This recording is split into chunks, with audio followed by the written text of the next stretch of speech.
வணக்கம் கைஸ். முதல் 2 படம் உங்களுக்கு பிடிச்சிருக்குன்னு நம்புகிறேன். இன்னைக்கு நம்ம 3வது படத்துக்கு போயிடலாம். 3வது படம் என்னன்னு பார்த்தீங்கன்னா, நம்மை சுற்றியுள்ள பருப்பொருட்கள். இது கெமிஸ்ட்ரிக்குள்ளே போகிறோம். கேஸ் இந்த டிஎன்யூஎஸ்ஆர்பி ஆஸ்பிரண்ட்ஸ்லாம் கொஞ்சம் நோட் பண்ணிக்கோங்க. கடந்த ஒரு 2-3 செட் ஆஃப் டிஎன்யூஎஸ்ஆர்பி கொஸ்டின் எடுத்து பாருங்க. கடந்த 2025 எஸ்ஐ எடுத்து பாருங்க. அதுக்கு முன்னாடி உள்ள பிசி எடுத்து பாருங்க. அவங்க கொடுத்துருக்க சிலபஸ் என்னமோ கெமிஸ்ட்ரியில் கம்மி அப்படின்ற மாதிரி தான். அதனால நம்ம மேக்ஸிமம் கெமிஸ்ட்ரி அவாய்ட் பண்ணிட்டு போகிறோம். ஆனால் கடந்த 2-3 செட் ஆஃப் கொஸ்டின் பேப்பர் டிஎன்யூஎஸ்ஆர்பிலேருந்து எடுத்து பார்த்தீங்க அப்படின்னா, சயின்ஸில் மேஜர் பார்ட் கெமிஸ்ட்ரி தான் பார்த்துருக்காங்க. நீங்கள் வேணா இப்போ ஆல்ரெடி எழுதுனவங்களுக்கு கண்டிப்பாக தெரியும் கெமிஸ்ட்ரி எந்த அளவுக்கு அவங்க கேட்டிருந்தாங்க அப்படின்னு. புதுசாக இருக்கிறவங்க ப்ரீவியஸ் இயர் கொஸ்டின் பேப்பர் எடுத்து பாருங்க. அப்படி இல்லைன்னா ஆல்ரெடி எழுதுனவங்கள்ட்ட கேளுங்க. கெமிஸ்ட்ரி வந்து ரொம்ப டீப்பாக அவங்க போகிறாங்க. கெமிஸ்ட்ரிக்கு இம்பார்ட்டன்ட் கொடுக்குறாங்க. அது ஏன் எதுக்குன்னு எனக்கு தெரியாது. ஆனால் கெமிஸ்ட்ரி இம்பார்ட்டன்ஸ் ரொம்ப கொடுக்குறாங்க. இப்போ நம்ம கெமிஸ்ட்ரியோட பேஸ் பார்க்குறோம். இப்போ நம்மை சுற்றியுள்ள பொருட்கள் 6ஆம் வகுப்புல இருக்கு. இந்த பாடத்தை பார்த்தீங்கன்னா தெரியுது எவ்வளோ இம்பார்ட்டன்ட். நம்ம இங்கே இம்பார்ட்டன்ட் கொடுத்து நம்ம புரிஞ்சு படிக்கும்போது தான் நமக்கு ஹையர் ஸ்டடீஸில், அதாவது 8th 9th 10th போகும்போது நமக்கு ரொம்ப புரியும். எக்ஸாம்பிளுக்கு தனிமம், சேர்மம், மூலக்கூறுனா என்ன அப்படின்னு உங்களுக்கு தெரியாமல் அதை மனப்பாடம் பண்ணீங்கன்னா 8th 9th 10th நீங்கள் கட்டாயம் மனப்பாடம் தான் பண்ணியாகும். நான் அடித்து சொல்லுவேன். ஆனால் நீங்கள் அதை புரிஞ்சுக்கணும். இங்கே நீங்கள் பேஸ் ஸ்ட்ராங்காக இருக்கணும். அதனால் இந்த பாடத்தை கொஞ்சம் டீப்பாக பாருங்க கைஸ். இந்த பாடம் ரொம்ப முக்கியமான பாடம். இதிலிருந்து கூட உங்களுக்கு கொஸ்டின்ஸ் வரலாம். இதிலிருந்து கட்டாயம் கொஸ்டின்ஸ் வந்திருக்கு. இந்த பாடத்துலேருந்து ஏகப்பட்ட கொஸ்டின் இருக்கு. நான் பாடம் நடத்தும் போதே உங்களுக்கு சொல்லியிருக்கேன். அவ்வளோ கொஸ்டின் இந்த பாடத்துலேருந்து வந்திருக்கு. இந்த பாடத்தை கொஞ்சம் இம்பார்ட்டண்ட்டாக பார்த்துக்கோங்க. அதுவும் இல்லாமல் யூஎஸ்ஆர்பி ஆஸ்பிரண்ட்ஸ், அதாவது டிஎன் யூஎஸ்ஆர்பி ஆஸ்பிரண்ட்ஸ் வந்து கெமிஸ்ட்ரியை கொஞ்சம் கான்சன்ட்ரேட் பண்ணுங்க. அவங்க சிலபஸ் கம்மியாக கொடுத்துருக்காங்க. அது மேஜர் டிஃப்ரெண்ட் கிரியேட் பண்ணுது கெமிஸ்ட்ரின்றது. விட்டுட்டு போனவங்களுக்கும் விட்டுட்டு போகாதவங்களுக்கும் நம்ம இதை கான்சென்ட்ரேட் பண்ணி படிக்கலாம். அவங்க ஏன் வந்து இதை வந்து இம்பார்ட்டன்ட் கொடுக்குறாங்கன்னு தெரியல. சரி, ஓகே கேஸ், நம்ம உள்ளே போயிடலாம். முதல்ல பருப்பொருட்கள்னா என்ன அப்படிங்கிறத நம்ம பார்த்துருவோம். பருப்பொருட்கள் என்ன அப்படின்னா, இடத்தை அடைத்து கொள்ளக்கூடிய மற்றும் நிறையுடைய பொருள் பருப்பொருள் ஆகும். ஒரு இடத்தையும் அடைச்சிடணும். அதுக்கு நிறையோட எஸ்ஐ அலகு என்ன பார்த்தோம்? கிலோகிராம். இது வரைக்கும் நான் எதுக்கு அடிக்கடி சொல்றேன்னா, உங்களுக்கு தெரியும் அடிக்கடி ஏன் நிறையோட எஸ்ஐ அலகு கிலோகிராம், நீளத்தோட எஸ்ஐ அலகு மீட்டர் சொன்னா உங்களுக்கு அடிக்கடி கேட்கும் போது என்ன ஆகும்னா, நீங்க எக்ஸாம்ல நீங்க கண்ணை மூடிட்டு அதை போடலாம். இப்போ நிறையோட எஸ்ஐ அலகு என்ன? கிலோகிராம். இப்ப ஒரு பொருளுக்கு வெயிட் இருக்கணும், கிலோகிராமும் இருக்கணும், நிறையும் இருக்கணும். அதே மாதிரி இடத்தையும் அடைச்சிக்கணும். ஒரு இடத்தையும் அடைச்சிக்கணும், அதுக்கு வெயிட்டும் இருக்கும். அப்படிங்கிற பட்சத்துல அது வந்து பருப்பொருள் அப்படின்னு நம்ம சொல்றோம். எக்ஸாம்பிள் கொடுத்துருக்காங்க, காற்று, நீர், மரக்கட்டை. இது எப்படின்னு இந்த இதே படத்துல பின்னாடி இருக்கு, நான் சொல்றேன். இப்போ முதல்ல நிறைய உடைய மற்றும் இடத்தை அடைத்துக்கொள்ள புத பயன் பார்க்குறோம். இங்கே உள்ள பயன் பார்க்கணும். நிறைய உடைய மற்றும் இடத்தை அடைத்துக் கொள்ளக்கூடிய பொருட்கள் அனைத்தும் பருப்பொருட்கள் அப்படிங்கிறாங்க. இது முன்னாடி நம்ம சொல்லிட்டோம். பருப்பொருட்கள் அணுக்களால் ஆனவை. இப்போ அணுங்கிறது தான் மிகச்சிறிய துகள் அப்படின்னு சொல்றாங்க. ஒரு பொருள் எடுத்துட்டோம்னா, இப்போ நம்ம ஒரு கல் எடுத்துட்டோம்னா அதை சின்னதாக உடைக்கிறோம். எந்த அளவுக்கு சின்னதாக உடைக்க முடியும் நம்மளால? ஒரு அளவுக்கு மேல சின்னதாக உடைக்க முடியாது. அதை தான் அணுன்னு சொல்றாங்க. எந்த ஒரு பொருள் நீங்க எடுத்துக்கிட்டாலும் அது அணுவால் ஆனது. அதான் பருப்பொருட்கள் அணுக்களால் ஆனது. அணுக்களை எதை வச்சு பார்க்கலாம் அப்படின்னா, செம்மு டெம்முன்னு சொல்லுவாங்க. எஸ்இஎம் டிஇஎம், செம் டெம்.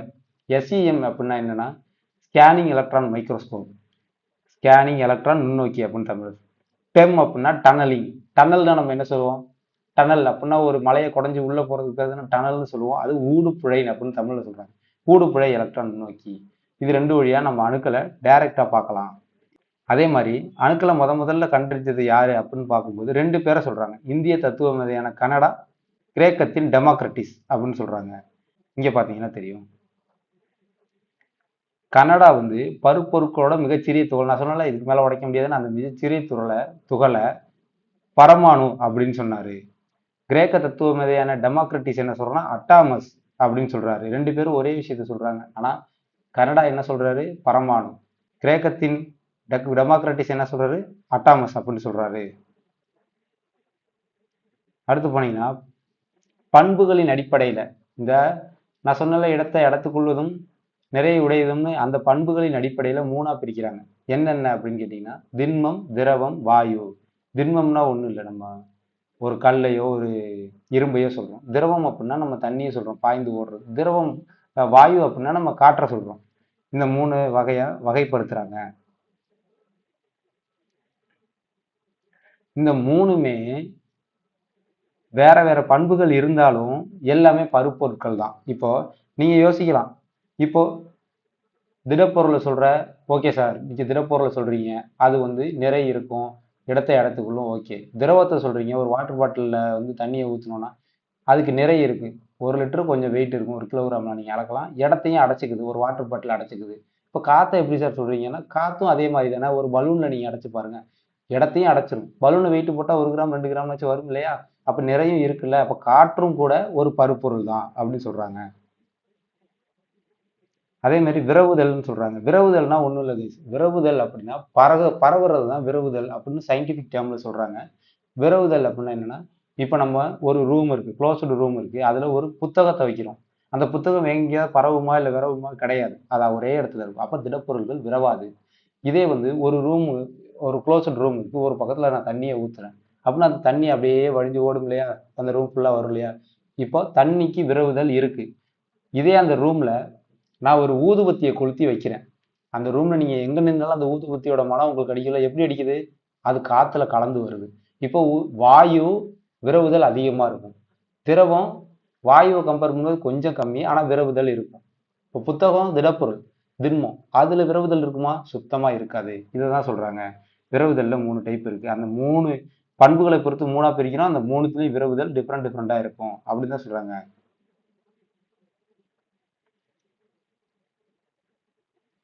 அடுத்து இங்கே பாருங்க guys. இந்த கொஸ்டினை வந்து ஆல்ரெடி பிசியில் ஒரு தடவை கேட்ட கொஸ்டின் இது வந்து. இது எப்படின்னா ஒன்றும் கிடையாது guys. சிம்பிளாக இருக்கும். எப்படின்னா திண்மம் அழுத்தத்துக்கு உட்படாதுன்னு சொல்றாங்க. ஏன்னா திண்மம், இப்போ ஒரு இரும்பு கட்டியை நீங்க எடுத்துக்கோங்க, இல்லைன்னா ஒரு கல் எடுத்துக்கோங்க, இதை நம்ம திண்மம்னு சொல்றோம். இது துகள்களுக்கு இடைப்பட்ட இடைவெளி ரொம்ப குறைவு. இப்போ இரும்பு எடுத்துக்கிட்டிங்கன்னா அதை அமுக்க முடியுமா? அமுக்க முடியாது. ஏன்னு கேட்டால் அந்த துகள்களுக்கு இடைப்பட்ட இடைவெளி ரொம்ப குறைவாக இருக்கும், அதனால அதை அமுக்க முடியாது. அழுத்தத்துக்கு உட்படாது. அமுக்கத்தை தான் நம்ம அழுத்தம்னு சொல்றோம், நம்ம அமுக்கிறத அழுத்தம்னு சொல்றோம். அழுத்தத்துக்கு உட்படாது. அதே மாதிரி திரவம் இருக்கு. திரவம் வந்து அதுக்கு இடைப்பட்ட இடைவெளி, துகள்களுக்கு இடைப்பட்ட இடைவெளி கொஞ்சம் அதிகம். திடப்பொருளை கம்பேர் பண்ணும்போது திரவத்துக்கு கொஞ்சம் அதிகம். அதனால அந்த இடைவெளி இருக்கிற வரைக்கும் கொஞ்சம் அமுங்கும். அப்ப என்னன்னா சிறிதளவு அழுத்தத்துக்கு உட்படும். இப்போ காற்றை நீங்க எடுத்துக்கோங்களேன். ஒரு ஒரு துகளுக்கும் இன்னொரு துகளுக்கும் இடைப்பட்ட இடைவெளி ரொம்ப அதிகம். அப்ப அழுத்தத்துக்கு எப்படி உட்படும்? இடைவெளி அதிகமா இருக்கிறதுனால நம்ம அழுத்தத்துக்கு அதிக அளவு உட்படும். இதை தான் கைஸ் ஒரு தடவை பிசியில் கேட்டிருந்தாங்க. இது உங்களுக்கு கஷ்டமா இருக்கா? இதையும் தப்பு பண்ற கேண்டிடேட்ஸ் இருந்தாங்க. இப்போ நீங்க இந்த வீடியோ பாக்குறவங்க இருக்க மாட்டீங்க. ஏன்னா உங்களுக்கு தெரியும், வாயுல இடைவெளி அதிகம், துகள்களுக்கு இடைப்பட்ட இடைவெளி அதிகம், அப்ப அழுத்தத்துக்கு உட்படும், அதிக அளவு அழுத்தத்துக்கு உட்படும். திரவத்துல அதை விட கொஞ்சம் கம்மி, ஓரளவுக்கு உட்படும். திடப்பொருள் சுத்தமா அழுத்தத்துக்கு உட்படாது. இப்ப என்ன சொல்றாங்கன்னா, திண்மத்துல இருந்து திரவம், ஒரு ஐஸ் கட்டியை ஞாபகம் வச்சுக்கோங்க, அது உருகினா ஹீட் பண்ணா திரவமா மாறும், திரவத்துல இருந்து வாயுவா மாறும். திரவத்தை மறுபடியும் ஹீட் பண்ணா என்னாகும்? வாயுவா மாறும். இப்ப ரிவர்ஸ்ல வாயுலேருந்து திரவம் வர்றதை திரவமாக்கல்ன்றோம். அது எப்படின்னா, நான் இப்ப சொன்னேன் இல்லையா, இந்த இடத்துல இந்த பாருங்க, இந்த சிரஞ்சை பாருங்க. சிரஞ்சில் வந்து வாயு எடுத்தாங்க. வாயு வந்து ஒரு அளவுக்கு மேல அழுத்தத்துக்கு உட்படும் போது அந்த துகள்களுக்கு இடையிலான இடைவெளி குறையுதுன்னு சொன்னால, அது ஒரு சர்டைன் ஸ்டேஜுக்கு மேல இடைவெளி குறையும் போது அது குளிர்ந்து வாயுக்கு அடுத்த இடைவெளி குறைவா எங்க இருக்கு? திரவம் இருக்கு. இந்த அளவுக்கு இடைவெளி கம்மியாகும் போது அது குளிர்ந்து அது திரவமா மாறிடும்னு சொல்றாங்க. அதுக்கு பேர் என்னன்னா திரவமயமாக்கல். அப்படின்னா என்னன்னா, வாயுவை ஒரு சர்டைன் ஸ்டேஜுக்கு மேல அழுத்தத்துக்கு உட்படுத்தும் போது அந்த வாயுவில் உள்ள பொருட்கள் குளிர்ந்து திரவமா மாறிடும். அது திரவமாக்கல் அப்படின்னு சொல்றாங்க. அடுத்து இப்ப நான் உங்கள்கிட்ட வந்து ஒரு எக்ஸ்பிளனேஷன் பண்ணேன். அது அப்படியே இந்த டேபிளர் காலத்துல இருக்கும். குறிப்பிட்ட வடிவம் மற்றும் பருமன் கொண்டது. இப்போ புக்கு எப்படி இருக்கும்? செவ்வகம் ஒரு ஷேப்ல இருக்குன்னா அந்த ஷேப்லேயே தான் இருக்கும். ஆனா திரவத்தை ஒரு ஷேப்ல இருக்குமா? இருக்காது. நம்ம வாட்டர் பாட்டில் ஊற்றினா வாட்டர் பாட்டில் ஷேப்புக்கு மாறும். நம்ம வேற ஏதாவது கேன்ல ஊற்றினா கேன் ஷேப்பும், குடத்துல ஊற்றினா குட ஷேப்புக்கு வரும். கொள்கலனின் வடிவத்தை பொறுத்தது. வாயு அப்படி கிடையாது. வாயுவை நீங்க குடத்துல பிடிக்க முடியுமா? முடியாது. அதுக்கு ஒரு ஷேப்பே கிடையாது. அதுக்கு வடிவமோ பருமனோ கிடையாது. அதே மாதிரி திண்மம், நம்ம அழுத்தத்துக்கு சிரஞ்சு சொன்னோம்னா அழுத்தத்துக்கு உட்படாதுன்னு அதே மாதிரி 3 இருக்கு. அடுத்ததாக துகள்களுக்கு இடைப்பட்ட இடைவெளி மிகவும் குறைவு, துகள்கள் மிக நெருக்கமாக அமைந்திருக்கும் அப்படின்னு சொல்லிட்டு திடப்பொருள் கொடுத்துருக்காங்க. இது என்னன்னு கேட்டீங்கன்னா, நான் முன்னாடியே உங்கள்கிட்ட சொன்னல, சிரஞ்சை வச்சு துகள்களுக்கு இடைப்பட்ட இடைவெளி கம்மி, கொஞ்சம் அதிகம், அதை விட அதிகம் அப்படின்னு சொல்றல. ஓகே. அடுத்து வந்து துகள்கள் ஒன்றை ஒன்று அதிக அளவில் ஈர்க்கின்றன அப்படின்னு கொடுத்துருக்காங்க. இந்த 3வது பாயிண்ட் 4வது பாயிண்ட், துகள்கள் ஒன்றை ஒன்று அதிக அளவில் ஈர்க்கின்றன அப்படின்னு திண்மத்துக்கு கொடுத்துருக்கான். அப்படின்னா என்னன்னா, துகள்களுக்கு இடைப்பட்ட இடைவெளி கம்மி அப்படின்னா என்ன? ஈர்ப்பு விசை அதிகமா இருக்கணும். ஈர்ப்பு விசை அதிகமா இருக்கும்போது தானே ஒரு துகள்களுக்கு இடைப்பட்ட ஈர்ப்பு விசை அதிகமா இருக்கும்போது தானே இடைவெளி கம்மியாகும். அதை தான் கொடுத்துருக்காங்க. 3வது பாயிண்ட் 4வது பாயிண்ட் கிட்டத்தட்ட ஒன்று தான். அதே மாதிரி இங்கே என்ன சொன்னேன், கொஞ்சம் அதிகம் அப்படின்னு சொன்னேன், இடைவெளி அதிகம் அப்படின்னு திரவத்துக்கு சொன்னேன்னா, அதே மாதிரி திண்மப் பொருட்கள் வந்து திண்மப் பொருட்களோட உள்ளதை விட திரவப் பொருள்களில் கம்மி, வாயுவில் திரவத்தை விட கம்மி. திண்மத் துகள்கள் எளிதில் நகராது. ஏன் நகராது? ஈர்ப்பு விசை ஏற்கனவே அதிகம், பிடிச்சி இழுத்து வச்சிருக்கோம், இடைவெளியும் கிடையாது, எப்படி நகரும்? நகராது. அடுத்து பார்த்தீங்கன்னா எளிதில் நகரும், திரவத்தில் எளிதில் நகரும். வாயுவில் பார்த்தீங்கன்னா ரொம்ப இடைவெளி அதிகம், அதனால சும்மாவே ஈர்ப்பு விசை ரொம்ப கம்மி, இடைவெளி ரொம்ப அதிகம், அதனால அங்கேயும் இங்கும் தொடர்ந்து இயங்கிக்கிட்டே இருக்கும் அப்படின்னு சொல்றாங்க. அடுத்து பார்த்தீங்கன்னா இந்த பாயிண்ட்டை பாருங்க, இங்க ஒன்று இருக்கு பாருங்க. இது வந்து ரொம்ப ரொம்ப ரொம்ப ரொம்ப இம்பார்ட்டன்ட். உங்களுக்கு கெமிஸ்ட்ரியோட பேஸ் எங்க இருக்குன்னு கேட்டீங்கன்னா, என்ன கேட்டா இந்த பாயிண்ட்ல தான் இருக்குன்னு சொல்லுவோம். இந்த ஒரு இம்பார்ட்டன்ட் கொடுத்துருக்கேன் பார்த்தீங்களா ஒரு ப்ராக்கெட்ல, இதுக்குள்ள தான் கெமிஸ்ட்ரியோட மொத்த பேஸே இருக்குன்னு நான் சொல்லுவேன். இதை நீங்க ரொம்ப நல்லா புரிஞ்சுக்கணும். கொஞ்ச நேரம் கான்சென்ட்ரேட் பண்ணுங்க, இதை நல்லா புரிஞ்சுக்கோங்க. முதல்ல என்ன சொல்ல வராங்கன்னா, ஒரு தூய பொருள் என்பது ஒரே தன்மையான துகள்களால் மட்டுமே ஆனது. இதை நீங்க ஈஸியா புரிஞ்சுக்கலாம். தூய பொருள் ஒரே தன்மையான துகள்களாக தான் இருக்கும். வேற தன்மையான துகள்கள் வந்து அது கலப்படம் நம்ம சொல்லிடுவோம். தூய பொருள் ஒரே தன்மையான துகள்களாக. இதை புரிஞ்சுக்கிட்டீங்களா? அடுத்து தூய பொருட்கள் தனிமங்களாகவோ சேர்மங்களாகவோ இருக்கலாம். இப்போ தனிமம்னா என்ன, சேர்மம்னு என்ன சொல்றேன், இதுதான் ரொம்ப இம்பார்ட்டன்ட். இப்போ அந்த புக்ல என்ன படித்தோம்? தனிமம் மற்றும் சேர்மம் தூய பொருள் படித்தோம். இப்போ தனிமம்னா என்னன்னு பார்க்கலாம். ஒரே வகை அணுக்கள். இப்போ அணுக்கள்னா என்னன்னு சொல்றாங்கன்னா, ஓ அப்படின்னா ஆக்சிஜன் எல்லாருக்கும் தெரியும், ஹச் அப்படின்னா ஹைட்ரஜன் எல்லாம் தெரியும், என் அப்படின்னா நைட்ரஜன் எல்லாருக்குமே தெரியும். ஒரே வகை அணுக்கள்னு சொன்னாங்க. இப்போ ஓ ஓ ஓ ஓன்னு சேர்ந்துட்டே போச்சுன்னா O2 O3 எல்லாம் ஒரே வகை அணுக்கள், அதை தனிமம்னு சொல்றாங்க. இப்போ H H H plus H plus H 3 H சேர்ந்தா H3, அதுவும் தனிமம் தான். ஹெச் பிளஸ் ஹச் சேர்ந்தா H2, அதுவும் தனிமம் தான். ஒரே வகை அணுக்களை தனிமம்னு சொல்றாங்க. அதே மாதிரி சேர்மம் அப்படின்னு என்ன சொல்றாங்கன்னா, இரண்டு அல்லது அதற்கு மேற்பட்ட தனிமம். எப்படி சொல்றாங்கன்னா, ரெண்டு டைப்பு OH இல்லைன்னா NO நைட்ரஜன் ஆக்சிஜன், இப்படி ரெண்டு அல்லது அதுக்கு மேற்பட்ட தனிமம் சேரணும். இப்போ CO2 என்ன சொல்லுவோம், கார்பன் டை ஆக்சைடு, அதுவும் ஒரு தனிமம். எப்படி சொல்றாங்கன்னா, இங்க இந்த கீழே உள்ளதை பாருங்க, இதை பாருங்க, H plus H hydrogen plus hydrogen plus oxygen, இது H2O, இது சேர்மம்னு சொல்றாங்க. இப்போ OO சேர்ந்தா தனிமம், ஒரே வகை அணுக்கள். இரண்டு அல்லது அதுக்கு மேற்பட்ட தனிமம் அப்படின்னா HO. இப்போ இதுல மொத்தம் எத்தனை தனிமம் இருக்கா? 3 தனிமம் இருக்கு. ஒரு ஹைட்ரஜன், இன்னொரு ஹைட்ரஜன், ஒரு ஆக்சிஜன். இப்போ H2O, H2 வேற வேற அணு, O வேற அணு, H2O சேர்ந்துருச்சா, இது ஒரு சேர்மம் அப்படின்னு சொல்றாங்க. இப்போ மூலக்கூறு அப்படின்னா என்ன சொல்றாங்க அப்படின்னா, இரண்டு அல்லது அதற்கு மேற்பட்ட அணுவின் சேர்க்கை அப்படின்னு சொல்றாங்க. எப்படின்னா O பிளஸ் O, இரண்டு அல்லதுக்கு மேற்பட்ட அணு. இப்ப தனிமம் என்ன? ஒரே வகை அணு. சேர்மம் என்ன? இரண்டு அல்லதுக்கு மேற்பட்ட தனிமம். இப்போ இரண்டு அல்லது அதற்கு மேற்பட்ட அணுன்னு சொல்றாங்க. அப்ப எப்படின்னா O பிளஸ் ஓவாவும் இருக்கலாம், H2Oவாவும் இருக்கலாம். இப்போ மூலக்கூறு, இதை வந்து தனிம மூலக்கூறுன்னு சொல்றாங்க. இதை தனிமம் சொல்லுவோமா? O2 தனிமம் சொல்லுவோமா? அதை மூலக்கூறுன்னு சொல்லலாம், தனிம மூலக்கூறு. இப்ப H2Oவை வந்து சேர்மம்னு சொல்லுவோமா? அதை மூலக்கூறுன்னு சொல்லலாம், சேர்ம மூலக்கூறுன்னு சொல்லலாம். இப்போ இதை நல்லா புரிஞ்சுக்கிட்டீங்களா?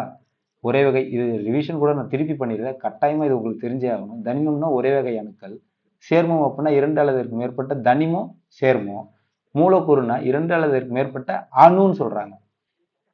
இது மூலக்கூறு. நல்லா புரிஞ்சுக்கோங்க. இதை மறுபடியும் கூட ரிவிஷன் பண்ணி பார்த்துக்கோங்க, நல்லா புரிஞ்சுக்கோங்க. இந்த ஒரு கொஸ்டின் இருக்கு பாருங்க, இந்த ஒரு கொஸ்டின் எழுதிருக்கல, கூற்று 1 அனைத்து சேர்மங்களும் மூலக்கூறுகள், கூற்று 2 அனைத்து மூலக்கூறும் சேர்மம். இதுக்கு நான் ஆன்சர் சொல்ல போறது கிடையாது. மேல சொன்னதை வச்சு நீங்க புரிஞ்சு இதுக்கு நீங்க ஆன்சர் எனக்கு கமெண்ட்ல கண்டிப்பா சொல்லுங்க. நீங்க சொன்னா நம்ப மாட்டீங்க, இது ஒரு வருஷம் யூபிஎஸ்சி கொஸ்டின் நான் எழுதியிருக்கேன் கைஸ்.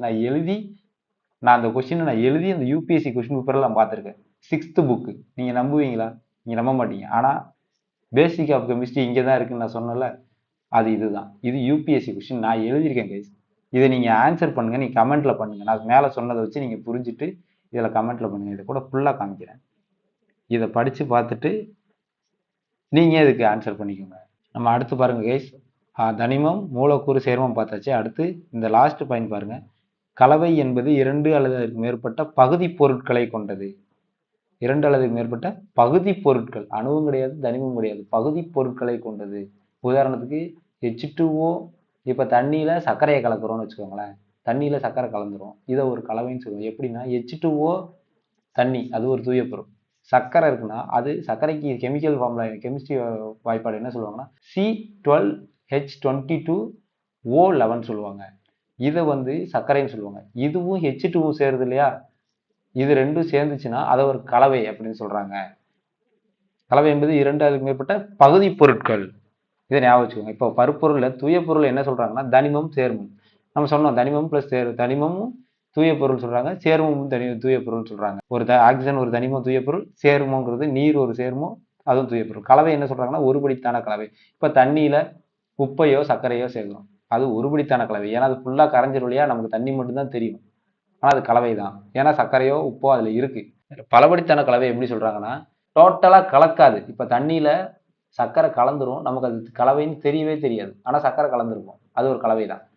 அதே மாதிரி பலபடித்தான கலவை நமக்கு கலந்துருக்கிறது தெரியும், நமக்கு தெரியும், பார்த்தாலே இது ஒரு கலவை தான் அப்படின்னு தெரியும், அதுதான் பலபடித்தான கலவை அப்படின்னு சொல்றாங்க. நம்ம அடுத்து போயிடலாம் கைஸ். அடுத்து போனீங்கன்னா இப்போ காற்றுல வந்து நம்ம நார்மலா காற்று இருக்குல்ல, அதுல என்னென்ன இருக்கு, ஆக்சிஜனும் இருக்கும், நைட்ரஜனும் இருக்கும், கார்பன் டை ஆக்சைடு இருக்கும், நீராவி இருக்கும், மந்த வாயுகள். அதனால காற்றுங்கிறத என்ன சொல்றோம், காற்று என்பது ஒரு கலவை தான் அப்படின்னு சொல்றாங்க. காற்று ஒரு கலவை தான். அதே மாதிரி கலவைக்கு டெஃபினேஷன் கொடுத்துருக்காங்க இந்த பாக்ஸ்ல பாருங்க. இந்த பாக்ஸை வந்து நல்லா புரிஞ்சுக்கணுங்க. இந்த கெமிஸ்ட்ரியை பொறுத்த வரைக்கும் நல்லா புரிஞ்சுக்கணும். எப்படின்னா ஒரு கலவை என்பது, இந்த பாக்ஸ்ல உள்ளதை படிக்கிறேன் பாருங்க. ஒரு கலவை என்பது ஒன்றுக்கு மேற்பட்ட ஒரே தன்மையோட துகள்களை கொண்ட தூய்மையற்ற பொருளாகும். எப்படின்னா ஒரு கலவை அப்படின்னா என்னன்னா ஒன்றுக்கும் மேற்பட்ட, இப்போ ஒன்றுக்கும் மேற்பட்ட பொருள் அதில் இருக்கணும். தண்ணி இருக்கணும், அது கூட சால்ட் இருக்கணும், உப்பு இருக்கணும், இல்லைன்னா அது கூட வந்து சர்க்கரை இருக்கணும். ஒன்றுக்கு மேற்பட்டு ஒரே தன்மையோட துகள்கள்னு சொல்றாங்களே, எப்படி அப்படின்னு கேட்டீங்கன்னா எப்படி சார் அது ஒரே தன்மையோட துகள்கள் அப்படின்னு கேட்டீங்கன்னா ஒன்றை ஒன்று கலக்கணும், அதான் ஒரே தன்மையோட துகள்னு சொல்றாங்க. இப்போ நீங்க தண்ணியில ஒரு இரும்பு குண்டை போட்டீங்கன்னா அதை யாராவது கலவைன்னு சொல்லுவாங்களா? சொல்ல மாட்டாங்க, அது தனித்தனியா இருக்கும். இப்போ தண்ணி இருக்கும், அதுல இரும்பு குண்டு கிடக்கும், இது எப்படி கலவைன்னு சொல்லுவாங்க? ஒரே தன்மையோட துகள்களா இருக்கணும். இப்ப தேயிலையில இப்ப டீ இருக்கு, டீ தூள் இருக்கு, அதுல ஆல்ரெடி யூஸ் பண்ண டீ தூளை காய வச்சு கலக்குறாங்கன்னு வச்சுக்கலாம். இப்ப அது நமக்கு தெரியுமா? தெரியாது. ஒரே தன்மையோட துகளாக தானே இருக்கும். ஆமா, ஒரே தன்மையோட துகளாக தான் இருக்கும், நமக்கு அது தெரியாது. அதை தான் கலவை அப்படின்னு சொல்றாங்க. இப்போ நீர் கூட பெட்ரோலை கலக்குறோம், ரெண்டும் கலந்துரும், அப்ப நமக்கு இது கலவை தான் அப்படின்னு தெரியும். அதான் ஒரே தன்மையோட துகள்கள் மட்டும்தான் கலக்கும், அதை தான் நம்ம கலவைன்னு சொல்றோம். ஒரு கலவை என்பது ஒன்றுக்கு மட்டும் ஒரே தன்மையோட துகள்களை கொண்ட தூய்மையற்ற பொருள். அதே மாதிரி கலவையின் பகுதி பொருட்கள் எந்த விதத்திலும் கலந்திருக்கும். இப்ப நான் சொன்னேன் H2Oன்னு சொன்னேன், நீருக்கு H2Oன்னு சொன்னேன். இப்போ ஹெச்னா 2 தான் இருக்கணும், ஓ 1 தான் இருக்கணும். அப்படி இருந்தா மட்டும்தான் அது நீர். ஆனா கலவையில அப்படி இருக்கணும்னு அவசியம் இல்லை, எந்த விதத்துல வேணாலும் கலந்துருக்கலாம். H2O1 தான் இருக்கணும்னு அவசியம் கிடையாது, எந்த விதத்துல வேணாலும் கலந்துருக்கும் அப்படி சொல்றாங்க. இந்த பாக்ஸ் நல்லா புரிஞ்சுக்கிட்டீங்களா? அடுத்து வந்து பாத்தீங்கன்னா நம்ம இந்த பாக்ஸ் பார்த்துட்டோம் கைஸ். அடுத்ததாக வந்து கலவைக்கு டெஃபினேஷன் கொடுத்துருக்காங்க. ஒரு 3 டைப் சொல்றாங்க. என்னன்னா 2 அல்லது 2ற்கு மேற்பட்ட தனிமங்கள் இணைந்து ஒரு கலவையாக மாறலாம் அப்படின்னு சொல்றாங்க. நம்ம ஆல்ரெடி என்ன படிச்சிருக்கோம், தனிமம் அப்படிங்கிறது தூய பொருள், சேர்மம் அப்படிங்கிறது ஒரு தூய பொருள் அப்படின்னு நம்ம படிச்சிருக்கோம். இப்ப தனிமமும் சேர்ந்தா அது ஒரு கலவைன்னு சொல்றாங்க. எப்படின்னா 22 கேரட் தங்கத்தில் உள்ள தங்கம் மற்றும் தாமிரம், அது ஒரு கலவை அப்படின்னு சொல்றாங்க. தங்கமும் தாமிரமும் சேர்ந்தா கலவை. கேஸ் ஒரு ஜென்ரல் நாலேஜ் சொல்றேன், எனக்கு தெரிஞ்சது உங்களுக்கு பல பேர் தெரிஞ்சிருக்கலாம். அதாவது வந்து 916 ஹால்மார்க் கேடியம் தங்க நகைகள் அப்படின்னு சொல்றாங்களா, அப்படின்னா என்ன அப்படின்னு தெரிஞ்சுக்கோங்க. 91.6% அதில் தங்கம் இருக்கும், மிச்ச பர்சன்டேஜ் தாமிரமோ காட்மியமோ இருக்கும் அப்படின்னு புரிஞ்சுக்கோங்க. இப்போ 916 அடுத்து நீங்கள் வாங்க போறீங்கன்னா தங்கத்தை பார்த்தோன்னு என்ன ஞாபகம் வரணும், இதில் 91.6% தங்கம் இருக்குன்னு வீட்டில் சொல்லுங்க கேஸ், பையன் ஏதாவது புதுசாக படிக்கிறான் அப்படின்னு நினச்சிக்கோங்க. இது பல பேருக்கு தெரியாமல் இத்தனை நாள் நீங்கள் படிச்சிருந்துருக்கலாம், தெரிஞ்சுக்கோங்க. அடுத்த பாயிண்ட் நம்ம போயிடலாம், 2வது பாயிண்ட் போயிடலாம். 2 அல்லது 2க்கு மேற்பட்ட சேர்மங்கள் இணைந்து ஒரு கலவையாக மாறலாம் அப்படின்னு சொல்றாங்க. நம்ம என்ன படித்தோம், சேர்மங்கள்ன்றது ஒரு தூய பொருள்னு படித்தோமா. இப்போ 2 அல்லது மேற்பட்ட சேர்மங்கள் அப்படின்னு சொல்றாங்க. இப்போ எடுத்துக்காட்டு பார்த்தீங்கன்னா நீர் H2O என்ன சொன்னேன், ஒரு சேர்மம். கார்பன் டை ஆக்சைடு CO2 என்ன சொன்னா ஒரு சேர்மம். இப்போ நீரும் கார்பன் டை ஆக்சைடும் சேர்ந்துச்சு அப்படின்னா அது சோடான்னு சொல்றாங்க. கூட இனிப்பு நிறமுடி சேர்க்குறாங்க, சோடான்னு சொல்றாங்க.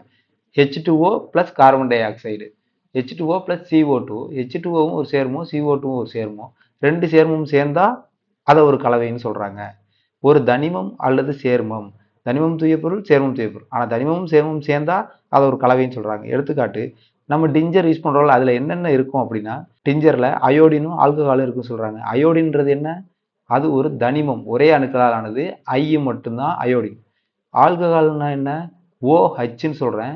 ஆக்சிஜன் பிளஸ் ஹைட்ரஜன், அது ஒரு சேர்மம், அதை தான் மேலே கொடுத்துருக்கேன். ஒரு தனிமம் அல்லது சேர்மம் இணைந்து ஒரு கலவையாக மாறலாம். அயோடின் தனிமம், ஆல்கஹால் சேர்மம் 2 சேர்ந்து டிஞ்சர் உருவாகும். இதையும் ஒரு கலவைன்னு சொல்றாங்க கைஸ். இந்த 3 டைப் உங்களுக்கு புரிஞ்சிருக்கும்னு நினைக்கிறேன். இதெல்லாம் வந்து பேஸ். இதெல்லாம் புரிஞ்சுக்கிட்டா நம்ம 8th படிக்கும்போது மிக ஈஸியா இருக்கும் கைஸ். உங்களுக்கு மிக தெளிவா புரியும். நம்ம அடுத்து போயிடலாம் கைஸ். அடுத்து கலவைகளை பிரித்தெடுக்கும் முறைகள் அப்படின்னு சொல்லிட்டு நமக்கு ஒரு டயக்ராம் கொடுத்துருக்காங்க. இந்த டயக்ராம்ல பார்த்தீங்கன்னா, இந்த டயக்ராம் தான் கைஸ் இதுக்கப்புறம் வர்ற பாடம் ஃபுல்லாவே. இந்த டயக்ராம் தெளிவாக புரிஞ்சுக்கிட்டீங்கன்னா இதுக்கப்புறம் வர்ற பாடம் ஃபுல்லாவே உங்களுக்கு புரிஞ்சிடும். எப்படின்னா, திண்ம நீர்ம கலவைகளை பிரித்தல். திண்மம்னா என்ன? கட்டின்னு சொன்னேன். நீர்மம்னா என்ன சொன்னேன்? தண்ணின்னு சொன்னேன். தண்ணியும் அதில் திண்ம பொருளும் கலந்துருக்கு அப்படின்னா அதை பிரிக்கிறதுக்கு 4 மெத்தட் சொல்றாங்க. முதல் மெத்தட் வடிகட்டுதல்.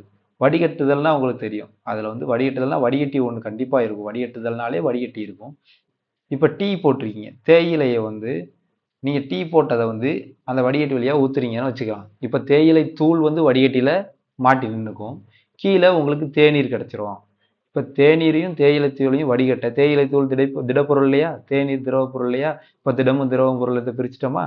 இதுதான் கீழே எக்ஸாம்பிள்லேயே கொடுத்துருப்பாங்க. நான் அதோட சேர்த்து சொல்கிறேன். நீங்கள் கீழே படிக்கணும்னு அவசியம் இல்லை. எஸ், நான் சொல்கிறத நீங்கள் காதில் வாங்கிட்டாலே கீழே விழுந்து சேர்த்து வந்துடும். எக்ஸாம்பிளோட தெளிய வைத்திருத்தல், படிய வைத்தல் ரெண்டுமே ஒரே பாயிண்ட்டுக்குள்ளே வந்துடும். இப்போ படிய வைத்தல் என்ன அப்படின்னு சொல்கிறாங்கன்னா, இப்போ தண்ணியும் மணல் துகள்களும் இருக்கா, கொஞ்ச நேரம் நம்ம அதை அப்படியே விட்டோம்னா மணல் துகள் கீழே படிஞ்சிருமா, தண்ணி மேலே அப்படியே தனியாக இருக்குமா, இதை படிய வைத்தல்னு சொல்கிறாங்க. இப்போ அது கீழே படிஞ்ச மணல் துகளை நம்ம தனியாக இருக்கணும். அப்போ அந்த தண்ணியை என்ன பண்ணலாம், தண்ணி தெளிஞ்சதுக்கப்புறம் அந்த தண்ணியை அப்படியே பொறுமையாக கீழே ஊற்றலாம். இப்போ மணல் நமக்கு தனியாக கிடச்சிடும். அதை தெளிய வைத்து இருத்தல் அப்படின்னு சொல்கிறாங்க. கடைதல் என்ன சொல்கிறாங்கன்னா, இப்போ நம்ம தயிர் இருக்குது, தயிர்லேருந்து வெண்ணெய் எடுக்கிறோம். வெண்ணெய்ன்றது திடப்பொருள், தயிர் அப்படின்றது திடப்பொருள் ப்ளஸ் திரவப்பொருள் சொல்கிறாங்க. இப்போ திரவப்பொருள்னா மோர், திடப்பொருள்னா வெண்ணெய். இப்போ தயிரை கடையும் போது நம்ம மத்த வச்சு சுற்றுறோம் இல்லையா, நடுவில் திரவப்பொருள் இருக்கும். திடப்பொருள்கள் கொஞ்சம் வெயிட் அதிகம். அப்போ என்ன செய்யும், சுற்றுறதுக்கு நடுவில் வராது, வெளிப்பக்கமாக செதறும். வெளிப்பக்கம் இருக்கிறத வெண்ணெய் திடப்பொருள் அழகாக எடுத்துடலாம். நடுவில் உள்ள திரவப்பொருள் மோருன்னு சொல்கிறாங்க. அதுதான் நம்ம கடைதல்னு சொல்கிறோம். அதை தான் எக்ஸாம்பிள்லையும் கீழே கொடுத்துருப்பாங்க. அடுத்து பார்த்தீங்கன்னா திண்மங்களை பிரித்தல்னு சொல்கிறாங்க. திண்மங்களை பிரித்தலில் 5 டைப்பு சொல்கிறாங்க. கையால் தெரிந்தெடுத்தல். கையால் தெரிந்தெடுத்தல்னா உங்களுக்கு என்ன தெரியணும், நீங்கள் கண்ணால் பார்த்தாலே எந்தெந்த பொருள் கலவைன்னு உங்களுக்கு தெரியணும். இப்போ உப்புமாவில் மிளகா இருக்குது. இப்போ உப்புமாவில் மிளகா உங்களுக்கு தனியாக தெரியும். அதை ஒரு கலவைன்னு சொல்கிறாங்க. இப்போ அந்த மிளகாவை நம்ம கையாலே எடுத்துடலாம் இல்லையா, ஏன்னா கண்ணால் பார்த்தாலே இது தெரியும். அதை கையால் தெரிந்தெடுத்தல் அப்படின்னு சொல்கிறாங்க. அப்புறம் சலித்தல் சொல்கிறாங்க. சலித்தலுக்கு என்ன தேவைன்னா, இது திண்மங்களை பிரித்தல். திண்மம் ப்ளஸ் திண்மம். இப்போ சலித்தல் என்ன சொல்கிறாங்கன்னா, சலித்துறதுக்கு என்ன வேணும், ஒரு சல்லடை வேணும். இப்போ திண்மம் ப்ளஸ் திண்மம் கலந்துருக்குன்னா சலித்துறதுக்கு என்ன மெயினாக வேணும் அப்படின்னு கேட்டிங்கன்னா, ஒரு திண்மம் பெருசா இருக்கணும், ஒரு திண்மம் சிறுசா இருக்கணும். பெருசா இருக்க திண்மம் சல்லடையில மாட்டணும். அப்படின்னா மட்டும் தானே சலிக்க முடியும். இது ஒவ்வொரு மெத்தடுக்கும், இந்த இதுல சொல்ற ஒவ்வொரு மெத்தடுக்கும் நம்ம வந்து ஒவ்வொரு கான்செப்ட் செட் ஆனா மட்டும்தான் பண்ண முடியும். இப்போ கையால் தெரிஞ்சதுல நம்ம கண்ணால் தெரிஞ்சா மட்டும்தான் அதை எடுக்க முடியும். சலித்தல்னா 2 திண்ம பொருள்ல ஒரு திண்ம பொருள் பெருசா இருந்தா தான் பெருசா இருக்கணும், ஒரு பொருள் சின்னதா இருக்கணும். அந்த பெருசா இருக்க பொருள் சல்லடையில மாட்டணும். அதான் சலித்தல். இப்போ தூற்றுதல்னா என்ன சொல்றாங்கன்னா, ரொம்ப லேசான பொருளா இருக்கணும். ஒரு பொருள் ஒரு திண்ம பொருள் வெயிட்டா இருக்கணும், ஒரு திண்ம பொருள் கொஞ்சம் லேசான வெயிட்ல இருக்கணும். அப்போது நம்ம காத்துல வந்து மேல இருந்து பறக்கணும். நம்ம வீட்டில் நம்ம ஊர்ல எல்லாம் பார்த்துருப்போம் இல்லையா, மேல இருந்து அப்படியே கீழே கொட்டுவாங்க. கொட்டுறப்ப காத்தடிச்சா என்ன ஆகும், லேசான பொருள் பறந்து தூரத்துல விழுவும் இல்லையா, கனமான பொருள் நமக்கு பக்கத்திலே விழுவும். அதை தான் தூற்றுதல்னு சொல்றாங்க. இப்போ கதிரடித்தல் அல்லது போரடித்தல் என்ன சொல்றாங்கன்னா, ஒரு தண்டிலிருந்து தானியத்தை பிரிச்செடுக்க. இப்போ நெல் இருக்கா, நெல் மொத்த செடி எடுத்துக்கோங்க. நெல் தண்டிலிருந்து இப்போ நெல் தண்டிலிருந்து தனியா விளைஞ்சு தனியா இருக்கும் மணி மணியா. இப்போ அந்த தண்டத்து தரையில் அடிச்சோம்னா நெல்லுலாம் செதறி விழுந்துருமா, தண்டு நம்ம கையில வந்துருமா. அதை கதிரடித்தல் அல்லது போரடித்தல்னு சொல்றாங்க. காந்த பிரிப்பு முறை என்ன சொல்றாங்கன்னா, இரண்டுமே திடப்பொருளா இருக்கும்போது, திண்மங்களை பிரித்தல் தானே பார்க்குறோம், இரண்டுமே திடப்பொருளா இருக்கும்போது ஒன்று காந்தத்தால ஈர்க்கப்படும் பட்சத்துல நம்ம அந்த காந்தத்தை கொண்டு போது காந்தத்தால் ஈர்க்கப்படும் பொருளை நம்ம ஈஸியா காந்தத்தை வச்சு பிரித்தெடுத்துடலாம். காந்தத்தால ஈர்க்கப்படாத பொருள் கீழே இருக்கும். இதை தான் காந்த பிரிப்பு முறைன்னு சொல்றாங்க. அடுத்து கலவைகளை நாம் ஏறும் பிரித்தெடுக்க வேண்டும்னா 3 டைப் சொல்றாங்க. ஒன்று, கேடு விளைவிக்கும் மாசுகளை நீக்க வேண்டும். 2வது, பிற பொருட்களிலிருந்து நமக்கு தேவையான பொருளை எடுத்துக்கணும். 3வது என்ன சொல்றாங்கன்னா, தூய்மையான பொருளை நமக்கு கிடைக்கணும். அப்படிதான் சொல்றாங்க. இந்த 3ம் வந்து கலவைகளை பிரித்தெடுக்கிறதான மெத்தடு. இந்த இதை வந்து நான் இப்போ சொன்னதை அப்படியே நீங்க திருப்பி கூட கேட்டுக்கோங்க. இதுதான் இங்க பின்னாடி ஃபுல்லா கொடுத்துருப்பாங்க. இந்த கதை தான் நான் ஃபுல்லா கொடுத்துருப்பாங்க. இதுல இந்த எக்ஸ்ட்ரா ஒரு பாக்ஸ் இருக்கும். இந்த பாக்ஸை மட்டும் நீங்க பச்சுக்கணும். இந்த பாக்ஸ் என்ன சொல்றாங்க அப்படின்னா, துணி துவைக்கும் எந்திரம் இருக்கு இல்லையா, துணி துவைக்கும் எந்திரத்துல ஈரம் நிறைஞ்ச துணியை நம்ம உலர்த்துறோம். அதுக்கு என்ன பயன்படுதுன்னா மைய விளக்கம். இது எப்படி எப்படி சார் சொல்றீங்க அப்படின்னு கேட்டீங்கன்னா, இப்போ மைய விளக்கம் ஒரு வாஷிங் மிஷின்ல நம்ம துணி போடுறோம். துணி போட்டு துணி ஈரமா இருக்கும். இப்போ என்னன்னா, ஒரு பொருள் சுத்தும் போது மைய விளக்கம் அப்படின்னா என்ன சொல்றாங்கன்னா, ஒரு பொருள் சுத்திட்டு இருக்கும். அந்த பொருளை வந்து ரிலீஸ் பண்ணோம்னா அந்த பொருள் வெளில போகணும். அதுதான் மைய விலக்கம். மையத்தை நோக்கி வந்துச்சுன்னா அது மைய நோக்கம்னு சொல்லுவாங்க. எக்ஸாம்பிளுக்கு இதெல்லாம் ஹையர் ஸ்டடீஸ்ல இருக்கு. நான் இந்த விளக்கம் இது உங்களுக்கு புரியணுன்றதுக்காக நான் சொல்றேன்.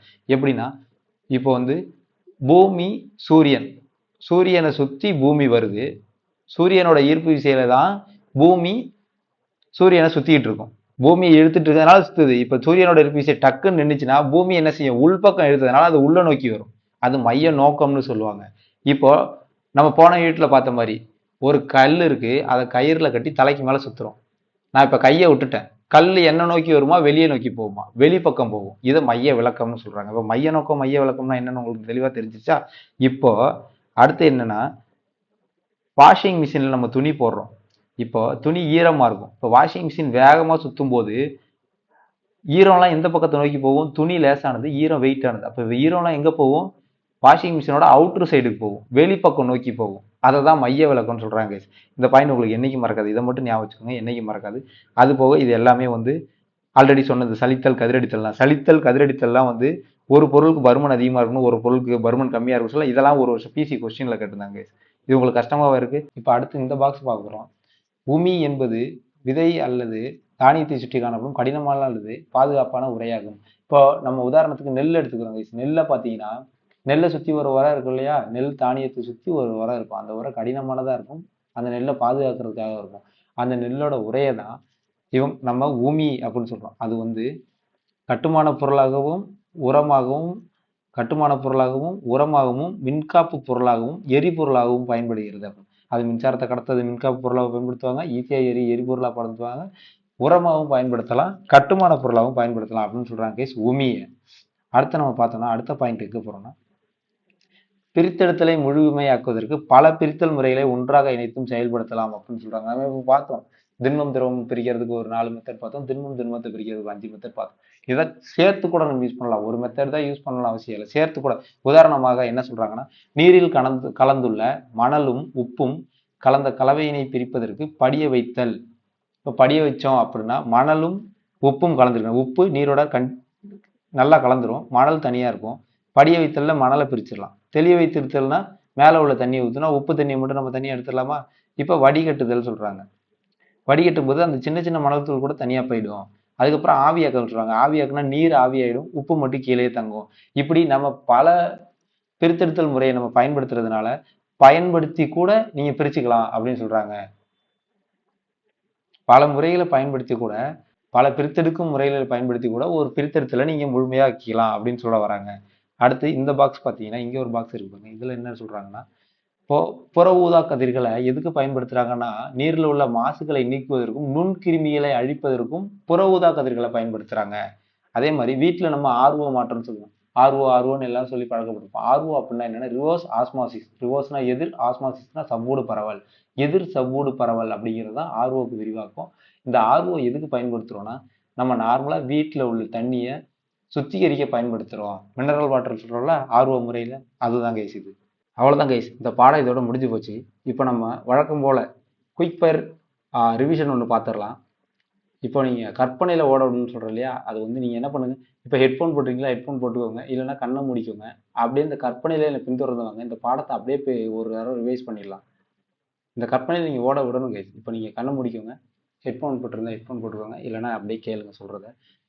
நான் கூட புக்கை பார்க்காம தான் சொல்றேன். இந்த பாடத்துல இப்போ நம்ம படிச்சதுலேருந்து என்னன்னா, முதல்ல இந்த நம்மை சுற்றிய பருப்பொருட்கள் அப்படின்னு பாடத்தோட தலைப்பு. பருப்பொருட்கள் அப்படின்னா என்னன்னு படித்தோம். இடத்தை அடைத்துக் கொள்வதும் நிறை உடையதும் பருப்பொருட்கள். நிறைய இருக்கணும், இடத்தை அடைத்துக் கொள்வதுன்னு சொன்னோம். அடுத்த அணுக்கள், பருப்பொருட்களின் மிகச்சிறிய துகள். பருப்பொருள்ல மிகச்சிறிய துகள் நான் சொன்னேன் இல்லையா, சின்ன சின்னதா உடைச்சிரும், ஒரு கட்டத்துக்கு மேலே அதை உடைக்க முடியாது, அதை தான் அணு அப்படின்னு சொல்றாங்க. அதே மாதிரி இந்த அணுவை நம்ம அணுவின் அமைப்பை பார்க்க 2 யூஸ் பண்ணணும்னு சொன்னோம். ஒன்று செம்மு, ஒன்று டெம்மு. Scanning electron microscope. அடுத்து வந்து TEM, TEM, tunnelling electron microscope. Tunnelling என்ன சொன்னா ஊடுபுலை எலக்ட்ரான் மைக்ரோஸ்கோப் 3 பார்த்தோம். அதுக்கப்புறம் வந்து இந்திய தத்துவ மேதை கனடா, கிரேக்கத்தின் டெமோக்ரட்டிஸ். கனடா என்ன சொன்னாரு, பரமாணுன்னு சொன்னாரு. டெமோக்ரட்டிஸ் என்ன சொன்னாரு, அட்டாமஸ்ன்னு சொன்னாரு. அதே மாதிரி பண்புகளின் அடிப்படையில பருப்பொருட்களை 3ஆ பிரிக்கிறோம். திண்மம், திரவம், வாயு அப்படின்னு 3ஆ பிரிக்கிறோம்.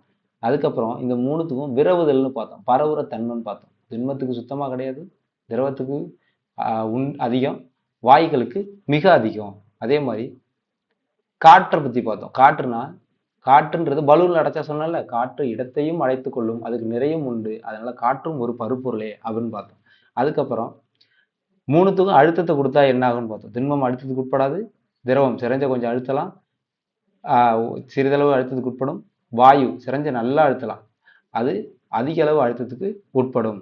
அதுக்கப்புறம் என்ன பார்த்தோம்னா திரவமாக்கல் பத்தி பார்த்தோம். திரவமாக்கல்னா என்னன்னு பார்த்தோம். வாயுவை ஒரு சர்டைன் ஸ்டேஜுக்கு மேல அதிகமா அழுத்தம் கொடுக்கும்போது அது குளிர்ந்து திரவமா மாறிடுதுன்னு பார்த்தோம். வாயுவை திரவமா மாத்துறது திரவமாக்கல் அப்படின்னு பார்த்தோம். அப்புறம் தூய பொருள் அப்படின்னா என்னன்னு பார்த்தோம். அந்த இம்பார்ட்டண்டா அந்த நம்ம நோட்டு வச்சு நடத்தினோம் பார்த்தீங்களா, தூய பொருள், ஒரே தன்மையான துகள்களானது தூய பொருள். அடுத்து தனிமம். தனிமம்னா என்னது, ஒரே வகையான அணுக்களால் ஆனது இல்லையா. தனிமத்துக்கு அப்புறம் நம்ம சேர்மம் பார்த்தோம். இந்த புக்கில் தனிமம்னா ஒரே வகையான அணுக்களால் ஆனது. சேர்மம்னா என்ன சொன்னேன், 2 அல்லது மேற்பட்ட தனிமங்களின் வேதியியல் சேர்க்கை அப்படின்னு சொன்னேன். H2O சொன்னோம் இல்லையா, 2 அல்லது மேற்பட்ட தனிமங்கள்.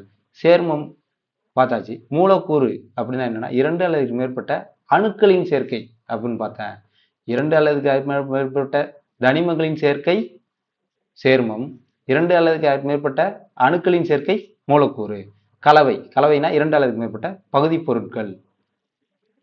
அடுத்து காற்று வந்து ஒரு கலவைன்னு பார்த்தோம். ஏன், அதில் ஆக்சிஜன் இருக்கு, நைட்ரஜன் இருக்கு, மந்த வாயுக்கள் இருக்கு, கார்பன் டை ஆக்சைடு இருக்குன்னு பார்த்தோம்.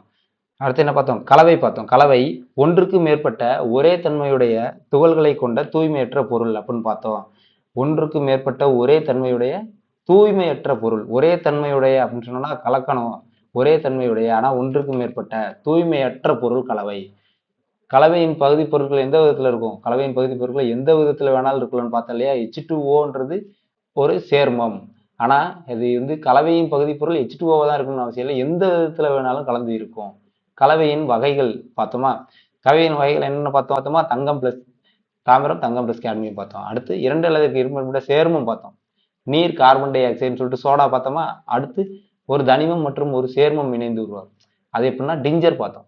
அயோடின்றது ஒரு தனிமம், ஆல்கஹால் OH அப்படின்றது ஒரு சேர்மம், ரெண்டு சேர்ந்தா டிஞ்சர், அது ஒரு தனிமம் பிளஸ் சேர்மமான கலவை. இது கூட கேட்கலாம் கைஸ், தனிமம் பிளஸ் தனிமம் எடுத்துக்காட்டு, சேர்மம் பிளஸ் சேர்மம் எடுத்துக்காட்டு, இந்த மாதிரி கூட கேட்கலாம் கைஸ். அடுத்து கலவைகளை பிரித்தெடுக்கும் முறைகளை பத்தி பார்த்தோம். ஒரு பெரிய படம் பார்த்தோங்களா, அதுலதான் அந்த பாடத்துக்கு அதுக்கப்புறம் உள்ள 4 பேஜோட கதையே இருக்கும்.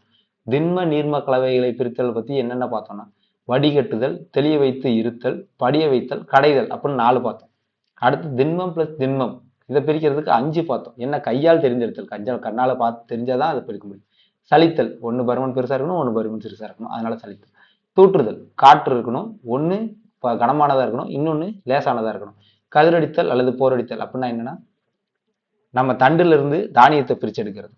காந்த பிரிப்பு முறை, அது என்னன்னா ஒரு பொருள் காந்தத்தால் ஈர்க்கப்படணும், ஒரு பொருள் காந்தத்தால் ஈர்க்கப்படக்கூடாது. அதுக்கடுத்து என்ன பார்த்தோம், நம்ம துணி துவைக்கும் இயந்திரத்துல மைய விலக்கம் நடைபெறுதுன்னு பார்த்தோம். அடுத்து பிரித்தெடுத்தலை முழுமையாக்குறதுக்கு என்ன பண்ணணும், பல முறைகளை சேர்த்து கூட நம்ம பயன்படுத்தலாம். இந்த முறைகளை தனித்தனியாக தான் பயன்படுத்தினால பிரித்தெடுத்தலை முழுமையாக்கணும்னா இதுல 2-3 மெத்தடை சேர்த்து கூட நம்ம பண்ணலாம்னு பார்த்தோம். அடுத்து உமி அப்படின்னா என்னன்னு பார்த்தோம். உமினா என்ன, ஒரு தானியத்தை சுற்றி இருக்கிற உரை, கடினமான உரை, தானியத்தை பாதுகாப்பதற்கான உரை அப்படின்னு பார்த்தோம். அடுத்து நம்ம வீட்டில் பயன்படுத்துறோம்ல, நம்ம வந்து வீட்டில் பயன்படுத்துகிற தண்ணியை சுத்திகரிக்கிறதுக்கு பேர் என்ன, RO, ரிவர்ஸ் ஆஸ்மாசிஸ், எதிர் சவ்வூடு பரவல்னு பார்த்தோம். அடுத்து புற ஊதா கதிர் எதுக்கு பயன்படுது, புற ஊதா கதிர்கள் நீரில் உள்ள மாசுக்களை நீக்கவும் நுண்கிருமிகளை அழிக்கவும் பயன்படுதுன்னு பார்த்தோம். இவ்வளவுதாங்க இந்த பாடத்துல இருக்கு. நான் இப்ப சொன்னது இது போக உங்களுக்கு நோட்ஸ் தருவேன், இது பாடம் எடுத்திருக்கேன், இதுல மிஸ் ஆகிறதுக்கான வாய்ப்பே இல்லை கைஸ். உங்களுக்கான ஒரு கொஸ்டின் கூட இதுல இருந்து மிஸ் ஆகாது. இதை அப்படியே ஃபாலோ பண்ணுங்க. இந்த பேசிக் எனக்கு தெரிஞ்சிங்கன்னா அடுத்து வர கெமிஸ்ட்ரி நமக்கு ரொம்ப சுலபமா இருக்கும். பிடிச்சிருக்கும்னு நம்புறேன் கைஸ். இதே மாதிரி படிக்கிற பசங்களுக்கு எல்லாருக்கும் இந்த வீடியோவை ஷேர் பண்ணுங்க, நீங்களும் சப்ஸ்கிரைப் பண்ணுங்க. என்னை ஊக்கப்படுத்தினீங்கன்னா இதே மாதிரி வீடியோஸ் நான் கண்டினியூஸா 12th வரைக்கும் போடுவேன் கைஸ். நான் அதுக்கு தயாரா இருக்கேன், எனக்கான சப்போர்ட் மட்டும் பண்ணுங்க. இதோட இந்த பாடம் முடியுது கைஸ்.